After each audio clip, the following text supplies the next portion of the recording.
So, what's up guys? And turuan ko paano gumawa na itong uh, CRUD operation sa PHP, Bootstrap, tas SQL. Naka-local host lang tayo. Tas tignan natin. So, ito yung database natin pag na-refresh. So, ayun yung laman yan. Hindi yan static. Pakita ko lang sa inyo. Um, pwede tayo mag-delete.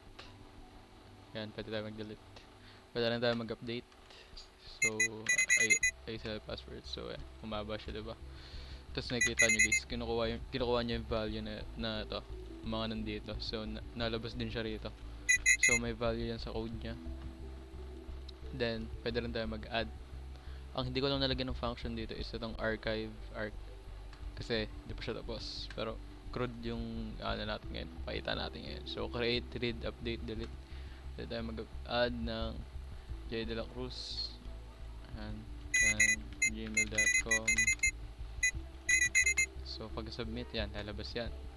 So, ayun yung pinaka-function natin guys. Tapos, explain ko mabilisan yung code. Kailangan nyo pala ng localhost dito na sub. Tapos, lalagay ko yung source code sa baba. Export ko na rin yung database para makita nyo rin. So, sa database natin, pakita ko sa inyo yung database. So, meron tayo ditong structure. So, yung structure natin dito is ID, int, naka-auto-increment yan. Sas name, email, mobile, password, varchar lahat. Tas 255 yung value nya. Then, ito yung code nya. Mabilis ang explain lang.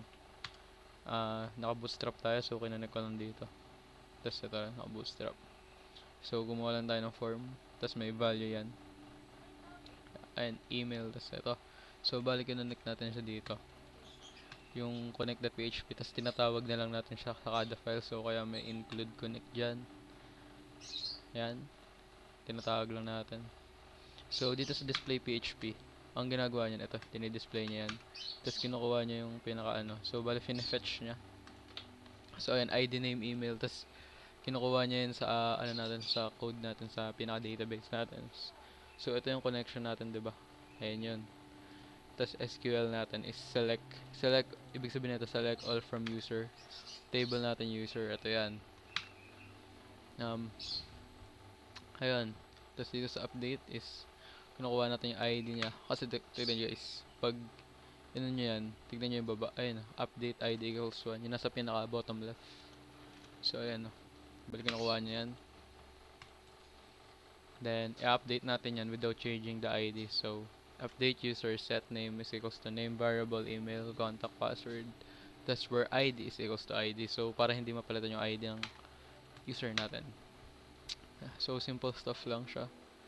Tapos, sa ano naman, sa add is mag-insert lang tayo sa pinaka-query natin sa table. So, yun lang guys. Gusto nyo pa makita ito. Yan. Pwede na tayo mag-delete. Nga pala sa delete natin guys. Same lang siya, yung pinaka ano, ID niya is same sa update. Kinukuha niya yung ID.